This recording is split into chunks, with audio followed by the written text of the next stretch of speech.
অনেকদিন পরে আজকে ভাবলাম কেননা তোমাদের সাথে শেয়ার করা যায় যে আজকে সারাদিন আমি ঠিক কী খেলাম। তো দেখো, সকালটাই আমার শুরু হয় একদম খালি পেটে এক গ্লাস জল খেয়ে। আর তারপরেই আমি খেয়ে নিয়েছিলাম এই বিটরুটের জুসটা, যেটা আমি প্রতিদিনই খাওয়ার চেষ্টা করছি। তারপরে খেয়েছিলাম এই গরম গরম এক কাপ লাল চার, সাথে এই বেকারি বিস্কুটটা, এই বাদাম বিস্কিট ছিল, এটা একটা ভীষণ ভালো লাগে কিন্তু এটা আমার খেতে।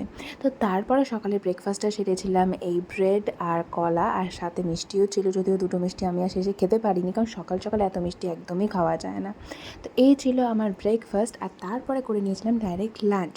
তো দুপুরের লাঞ্চে কিন্তু ছিল গরম গরম ভাত, সাথে ছিল ইলিশ মাছের তেল, আর সাথে ছিল মাছ ভাজা।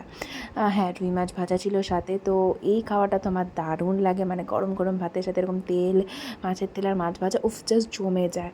আর তারপরে তো দেখতেই পারছো, ইলিশ মাছ, সর্ষে ইলিশ করেছিল আজকে মা। উফ, মানে কি বলবো, মানে আমার তো ইলিশ মাছ ভীষণই ভালো লাগে।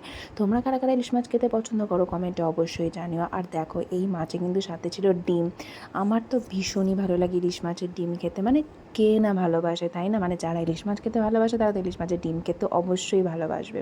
তো এই ছিল আজকে আমার স্পেশাল লাঞ্চ। আর তারপরে না, লাঞ্চের শেষে আমি একটু চকলেট আইসক্রিম খেয়েছিলাম। আমি আইসক্রিম খেতে ভীষণ ভালোবাসি, আর সবথেকে বেশি ভালো লাগে আমার চকলেট ফ্লেভার খেতে।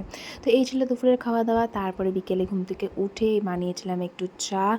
আর সাথে না, আজকে আমার ইচ্ছে করছিল, যেহেতু অফ ছিল, ভাবছিলাম তো বিকেলবেলা একটু স্পেশাল কিছু খাওয়া যাবে, মানে স্পেশাল তেমন কিছু নয়। তো ভাবলাম যে তাহলে একটু সিঙ্গারা মিষ্টি আনা যাক। তো দেখো, সিঙ্গারার সাথে এই সন্দেশ এগুলো এনেছিলাম। তো এই ছিল আমার বিকেলের খাবার দাওয়া। আর রাতে ঠিক সেম মেনু ছিল, মানে গরম ভাত, সাথে মাছ ভাজা, মাছের তেল, আর সর্ষে ইলিশ। তো এই ছিল আজকে আমার সারাদিনের খাওয়া দাওয়া। তোমাদের ভিডিওটা কেমন লাগলো কমেন্ট সেকশানে অবশ্যই জানিও। আর যদি ভিডিও ভালো লেগে থাকে তাহলে লাইক কমেন্ট করতে কিন্তু একদম ভুলো না। তো চলো, আজকের মতন বাই।